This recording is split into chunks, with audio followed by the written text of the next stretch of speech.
TV 드라마이든지 예능 프로그램이든지 간에 한창 딱 재밌을 때가 되면 딱 시작하는 게 있습니다. 그게 뭘까요?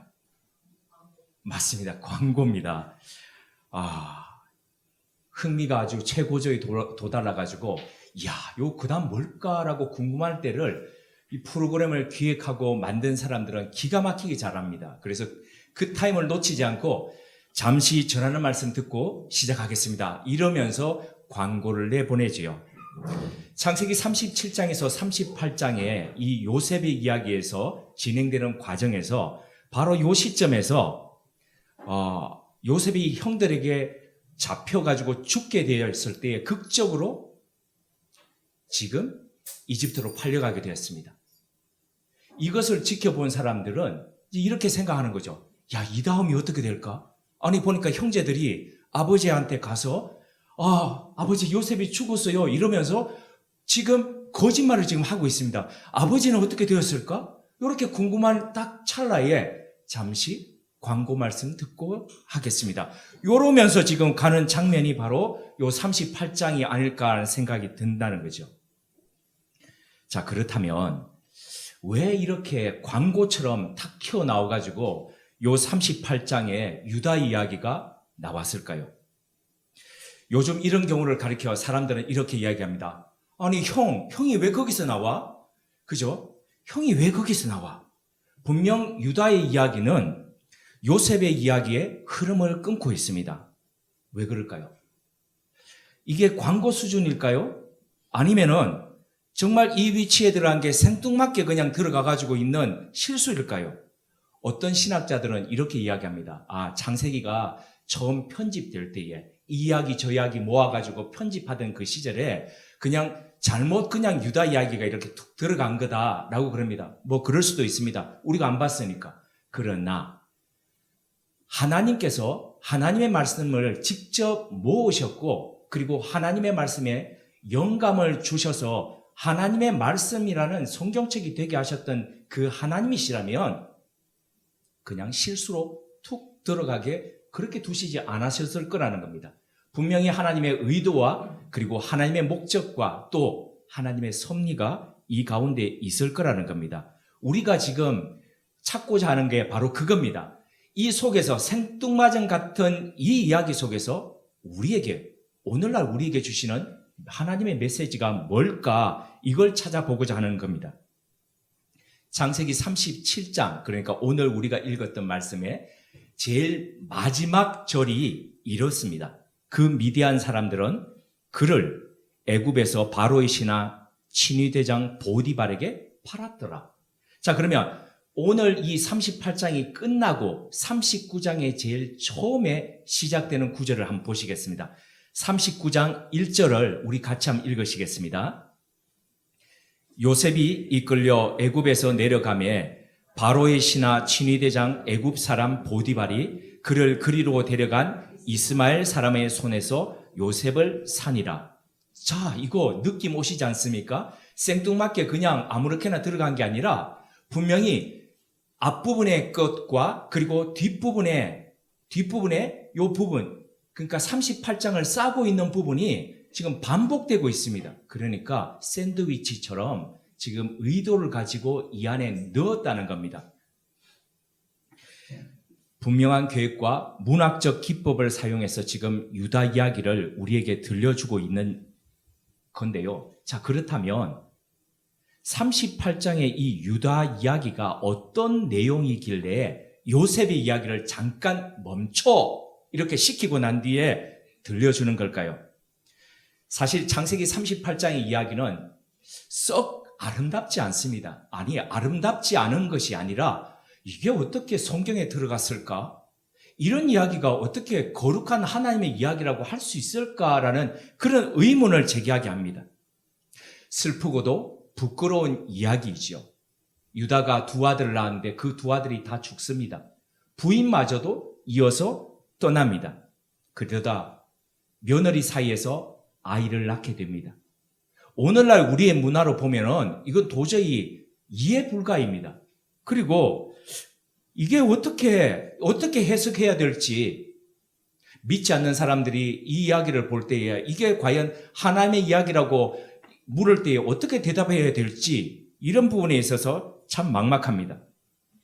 하지만 앞서 말씀드렸듯이 하나님은 분명한 의도를 가지고 유다 이야기를, 이 부끄러운 이야기를 이곳에 있게 하셨습니다.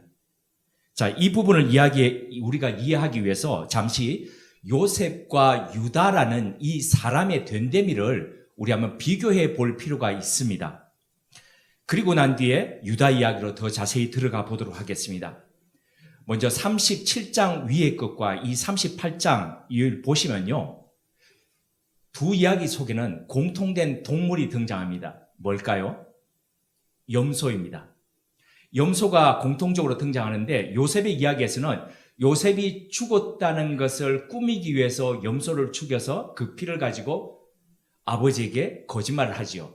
그런데 유다의 이야기에서는 유다가 창녀와 잠자리를 하고 난 뒤에 그 대가로 지불하려고 하는 것이 바로 이 염소입니다. 두 번째로 요셉과 유다는 아버지와 형제들로부터 떨어져 나왔습니다. 요셉은요, 형제들에 의해서 배반당하고 팔려가지고 할 수 없이 강제적으로 집을 떠날 수밖에 없었습니다. 그런데 유다는요, 자발적이었습니다. 자발적으로 아버지와 형제로부터 분리되었습니다. 가출했다는 거죠. 세 번째입니다. 두 사람은 모두 다 여인과의 관계로 인해서 인생이 달라졌습니다. 유다는 거리낌 없이 몸을 파는 여인들과 함께 했습니다. 그럴 정도로 부도덕한 사람이었습니다.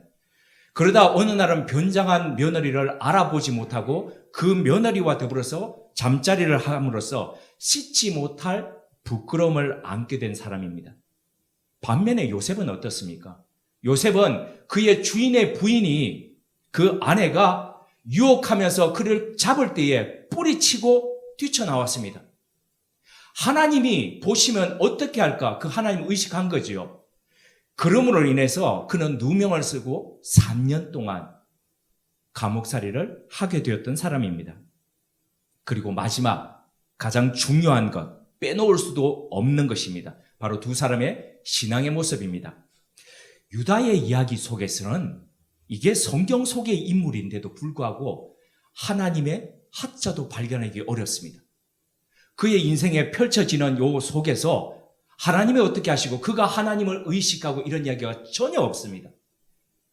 그는 그의 소견에 옳은 대로 행동했고 그리고 욕망이 따르는 대로 이끌려서 그렇게 살았던 신앙이 불분명했던 사람입니다. 그런데 요셉은 어떻습니까? 요셉의 이야기엔 하나님의 숨결이 있습니다. 요셉이 하나님을 의식하고 그리고 하나님을 의뢰할 뿐 아니라 하나님께서 요셉과 함께 하심으로 그를 형통하게 하셨다. 그러니까 하나님이 요셉을 이끄셔서 형통하게 하셨다는 것은 하나님의 이끄심에 따라서 그의 삶을 살았다는 것을 알 수 있습니다. 하나님의 인도와 보호하심을 받았던 사람입니다. 자, 이쯤 되면 야곱의 12아들 중에서 누가 진정한 후계자가 되어야 됩니까? 누가 믿음의 계승자가 되어야 됩니까? 당연히 요셉이지요. 당연히 요셉이 그렇게 되어야 됩니다.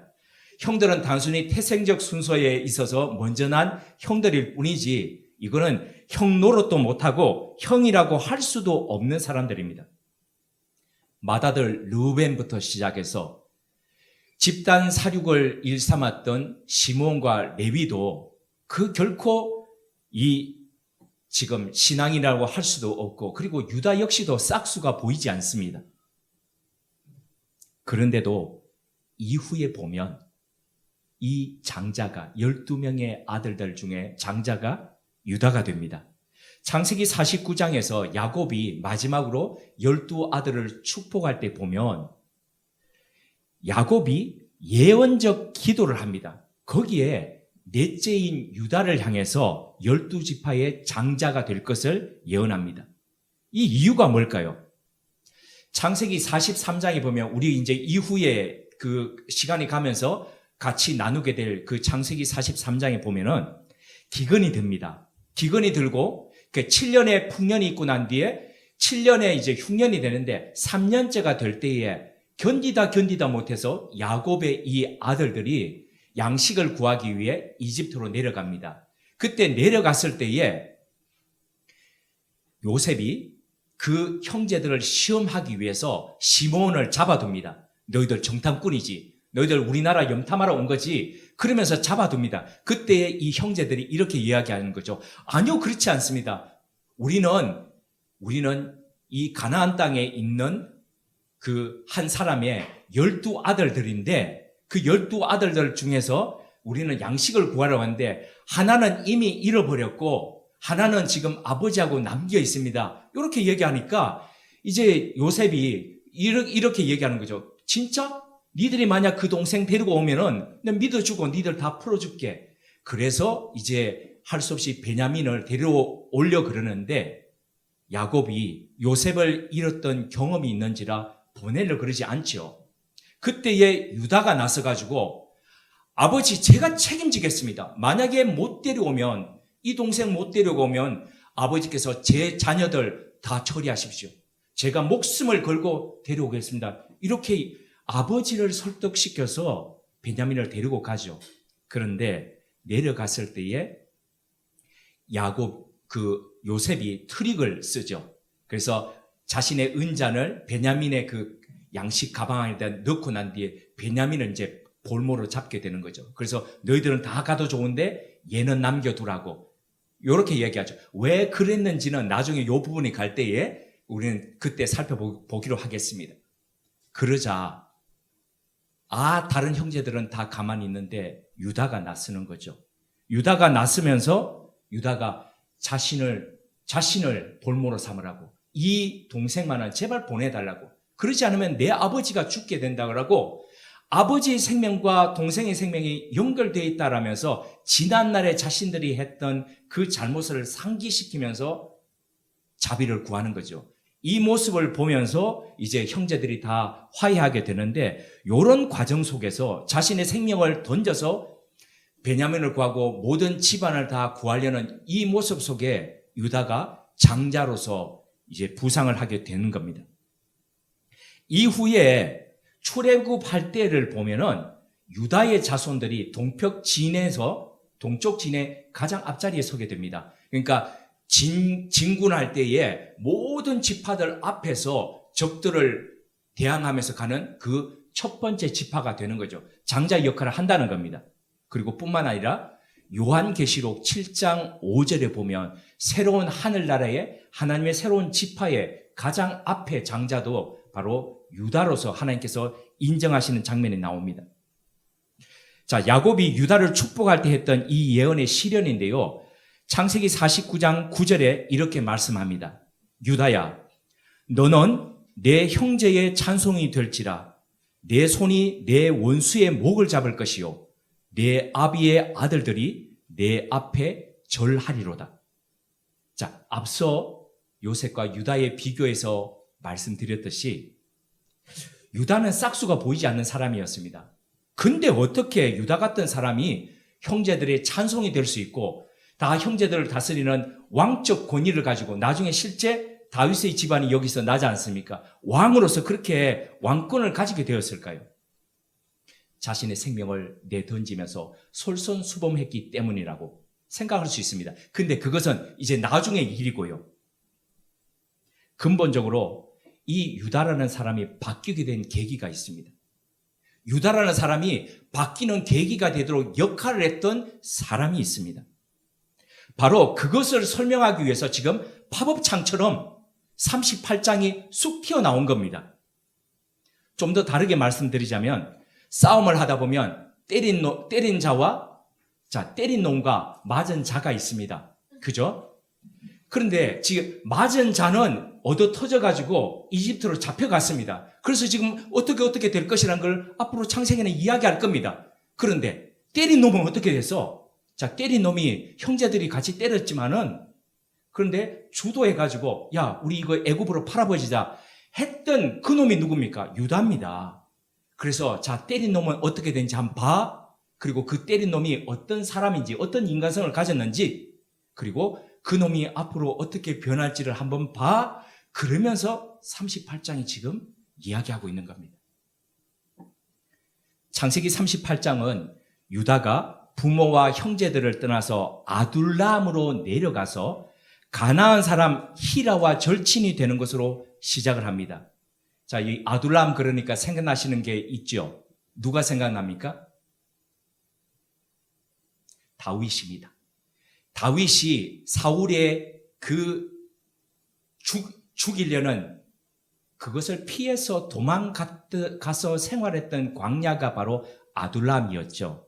이 아둘람 생각해 보시면은 가장 비천하게 내려가 있던 그때를 연상하시면서 유다 역시도 바로 그렇게 내려갔다. 실제적으로 고도상으로 내려가는 것도 맞지만은 내려갔다는 의미가 성경에서 암시하는 여러 가지 중의적인 것들이 있습니다. 유다는 자의적으로 자신의 가족 공동체를 떠나서 가나안 사람과 친분을 맺었습니다. 왜 그랬을까요?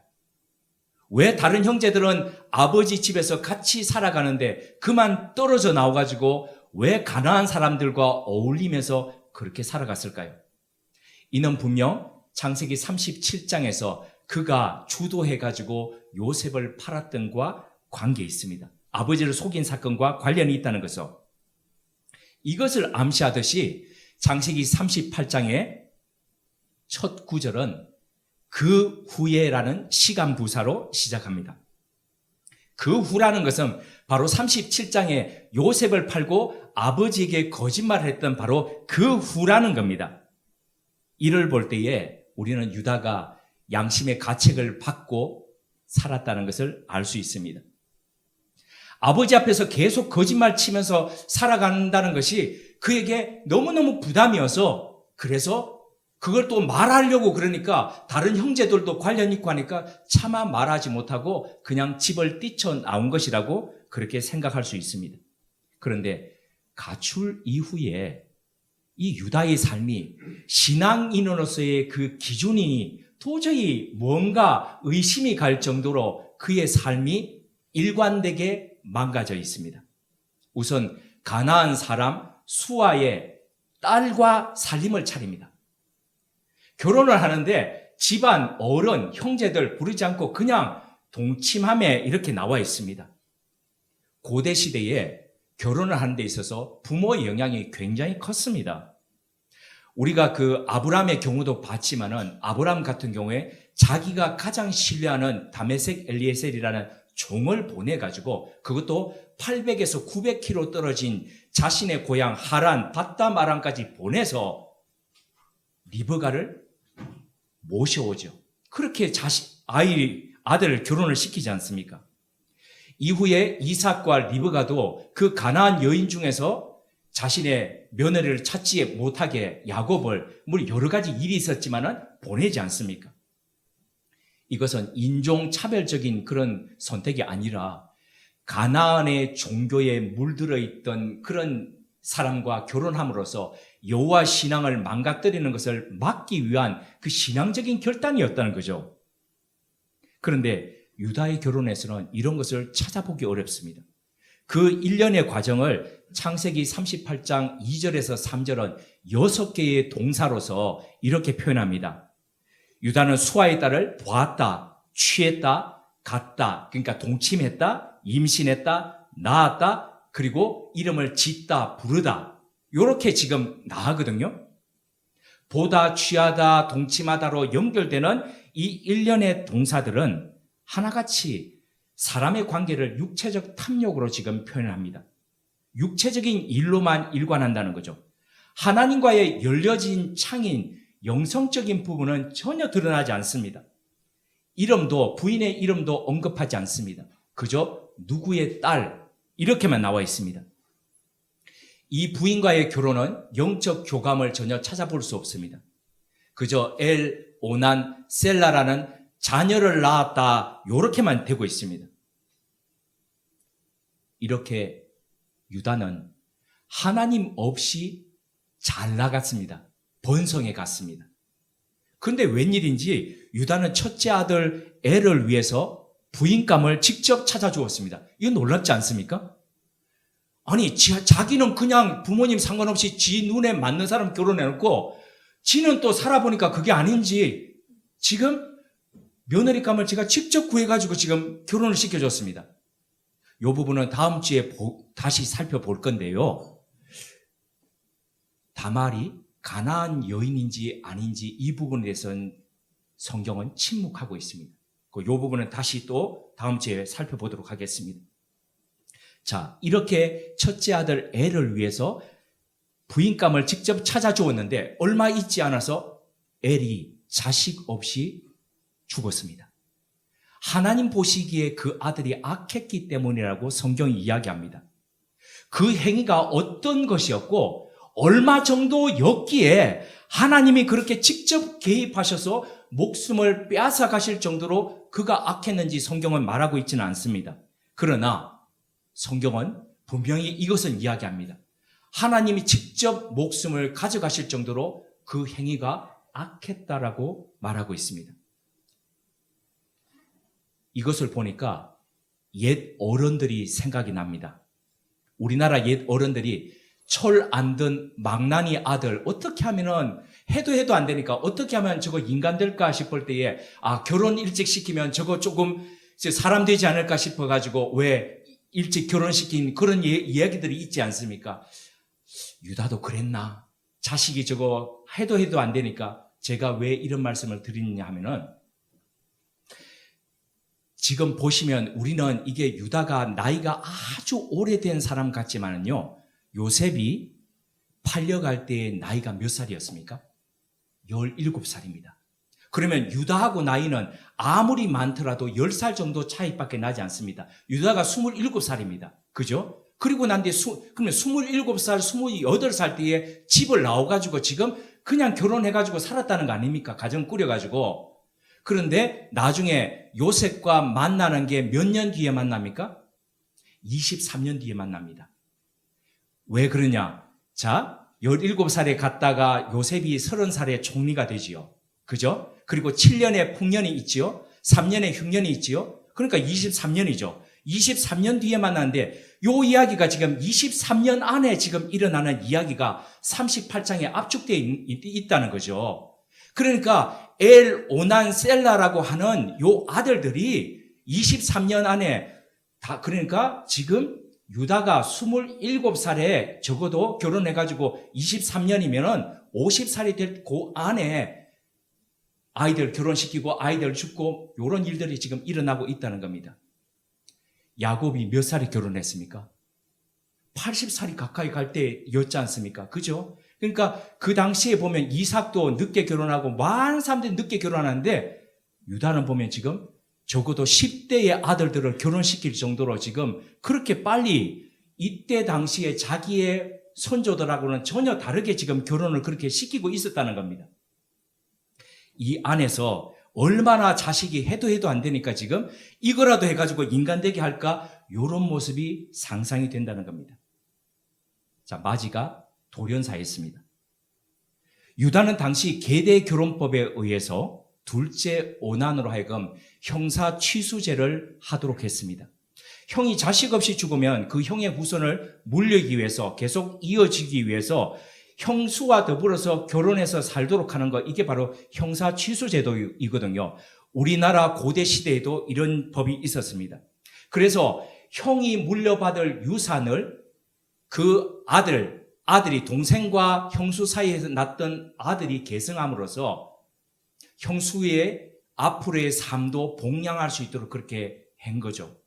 오늘날처럼 사회보장법이 있어서 뭐 유족보험금을 받는다든지 아니면 연금을 받는다든지 그런 것이 전혀 없던 시절에 여성들의 인권과 복지를 위해서 그 사회가, 고대 사회가 했던 일이라는 거죠. 자, 그런데 유다의 둘째 아들 오난은 할 수 없이 당신의 법에 따라, 그 당시 법에 따라서 이 형수와 결혼했지만 아기가 생기게 하고 싶지는 않았습니다. 형의 후손이 없으면 다음으로 자기가 장자가 되어서 아버지의 재산을 자기가 장자가 되면 동생 셀라가 있지만은 3분의 1을 가지게 됩니다. 동생한테는 3분의 1만 주면 됩니다. 그런데 자, 형수와 결혼해서 아이가 나버리면은 그 아이가 장자의 몫을 가져가 버리게 됩니다. 그러니까 2분의 1을 가져가게 되고 그 4분의 1을 가져가게 되는 거죠. 그러니까 자기는 4분의 1과 4분의 1 동생으로 나누니까 3분의 1을 가지게 될 것을 4분의 1만 가지게 되는 거죠. 그래서 겉으로는 법을 준행하는 것 같고 형수를 배려하는 것 같이 그 제도를 따랐지만은 그는 실상은 그 불쌍한 형수를 지금 농락하고 있었다는 거죠. 겉과 다르게 지금 속은 외식하고 있었다는 겁니다. 하나님은 이런 오난 역시도 악하다라고 보셨습니다. 그래서 그도 그의 형처럼 거두어갔습니다. 비참함에 있는 그 누군가를 향해서 그 긍휼로 안아준 것이 아니라 그것을 사악하게 이용했던 이 모습이 하나님 보시기에 악했다는 거죠.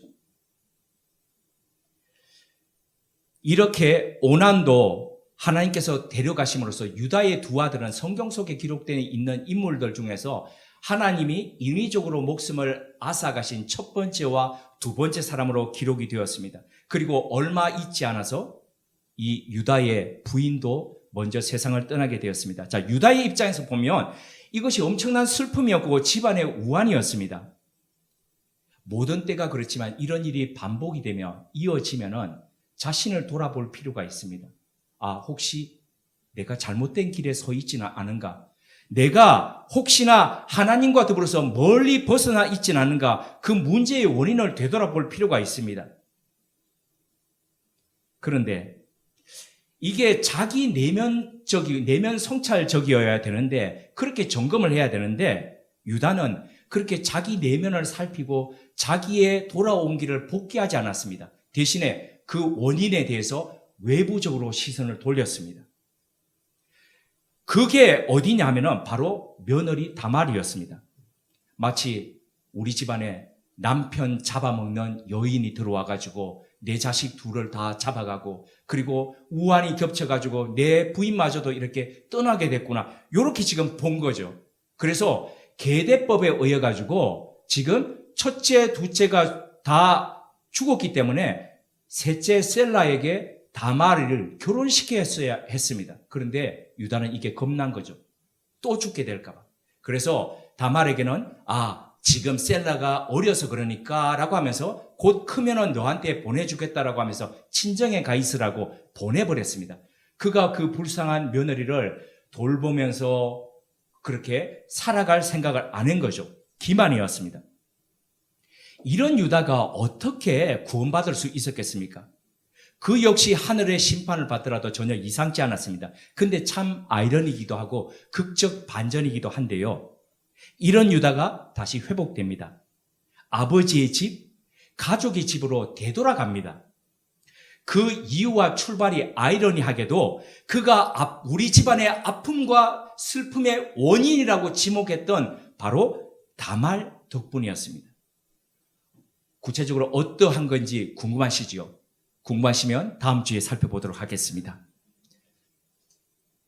네, 별로 웃기시지는 않는데 저는 열심히 하여튼 다음 주를 한번 준비해 보도록 하겠습니다. 자, 성경 안에 두 개의 거대한 물줄기가 늘 흐르고 있습니다. 하나는 끊임없이 끓어오르고 넘쳐나는 인간의 죄악의 물결이고요. 다른 하나는 그런 죄악을 하나님께서 벌하시고 품으시고 용서하시면서 새로운 존재로 사람을 일으키는 바로 하나님의 그 물결입니다.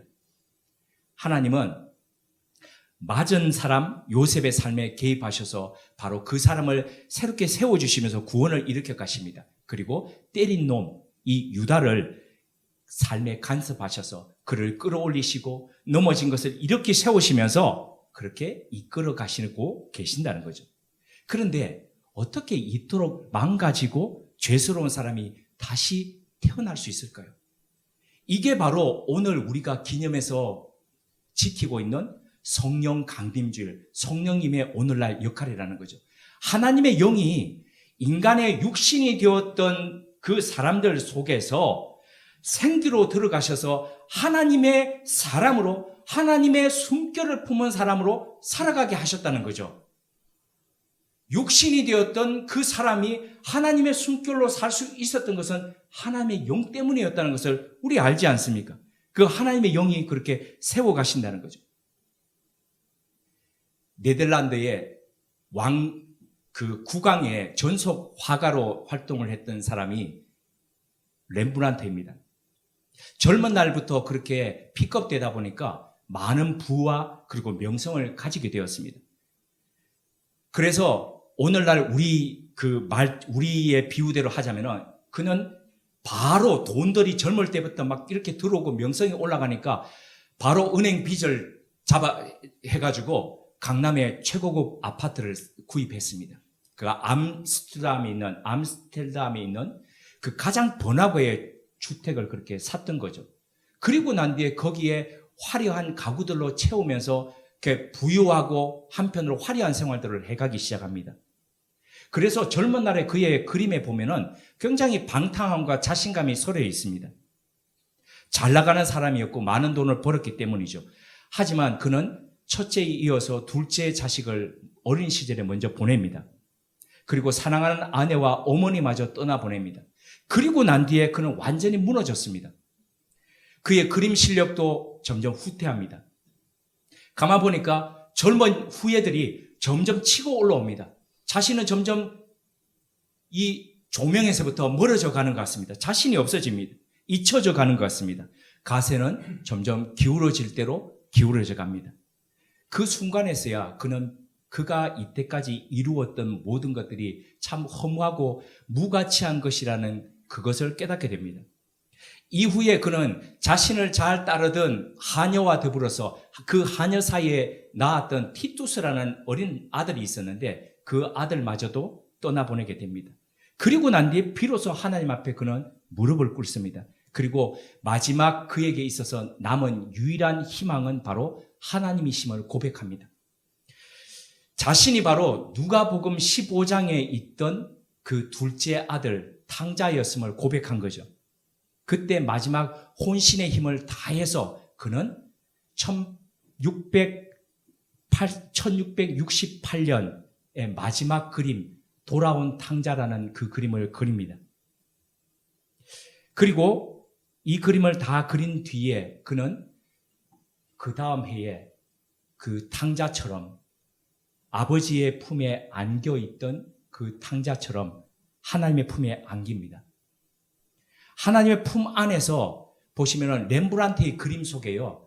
어떤 공통점이 있는데 어떤 존재가 새롭게 태어날 때는 항상 머리카락이 없습니다. 어린 아이처럼 그렇게 머리카락을 다 제거한 상태로 그렇게 그립니다.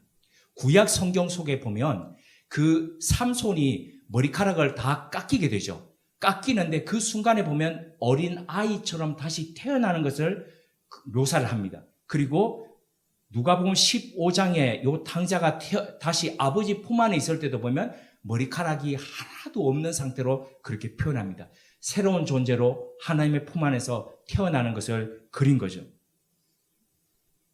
자, 이렇게 렘브란트는 자신이 그렸던 그 그림 속의 탕자처럼 새롭게 하나님 안에서 태어났습니다.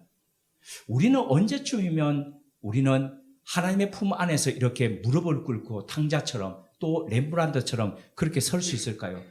하나님 품 안에 안겨서 새로운 존재로 그렇게 태어날 수 있을까요? 하나님의 품 안에서 거룩한 존재로 어떻게 그렇게 거듭날 수 있을까요? 일명 구원의 노래 그리고 부활의 찬양으로 불리는 별명이 그렇게 불리는 이사야 26장 19절은 우리가 하나님 안에서 새로운 존재로 태어날 것 그리고 하나님께서 생명으로 바꾸어 주실 것에 대해서 이렇게 선언합니다. 주의 죽은 자들은 살아나고 그의 시체들은 일어나리로다. 티끌에 누운 자들아 너희는 깨어 노래하라. 주의 이슬은 빛난 이슬이니 죽은 자들을 내놓으리로다. 우리는 가능 없다. 우리는 희망이 없다. 그렇게 말할지 모릅니다. 저 사람은 안 돼. 저렇게 산 사람은 저 사람은 안 되라고 우리는 그렇게 선을 그어 놓을지 모릅니다. 그러나 하나님은 너는 안 된다고 그러지만은 나는 돼라고 말씀하십니다. 에스겔 골짜기에서 하나님은 에스겔에게 이렇게 물으셨습니다. 인자야, 저 무더기의 뼈들이 살아날 수 있겠느냐? 우리는 안 된다고 그럽니다. 우리는 될 수 없다고 그럽니다. 어떻게 살이 다 없어져 버린 메마른 젖뼈들이 다시 살아날 수 있습니까? 그러나 에스겔은 이렇게 대답했습니다. 하나님이 하신다면 하십니다. 하나님은 가능성 없는 우리에게 찾아오셔서 우리에게 생기를 넣어주시고 하나님의 사람으로 살게 하셨습니다. 그렇듯 우리 주변에 우리가 안타까이 기도하는 수많은 사람들도 하나님께서 하나님의 영으로 그렇게 세워주실 겁니다. 그 하나님의 영에 하실 일을 믿으면서 우리는 하나님이 하시겠다면 하십니다라고 기도하면서 그 하나님과 더불어서 함께 이끄심을 따라서 걸어가 보면 어떻겠습니까? 함께 기도드리겠습니다. 용납될 수 없던 유다를 일으켜 하나님의 찬송이 되게 하신 하나님, 깨닫게 하시는 영으로 살리시는 영으로 우리와 함께 하시는 하나님의 은총에 감사드립니다. 자신이 요셉인 줄 알고 있던 우리들은 실상 유다와 같은 존재였음을 깨닫습니다. 우리의 신앙은 하나님과는 너무 멀리 떠나왔고 우리의 삶 속엔 신앙의 가치와 기준들도 희미했음을 고백합니다. 하나님, 아버지의 거룩한 영으로 우리를 깨우치시고 일으키셔서 티끌 가운데서 일어나게 하옵소서.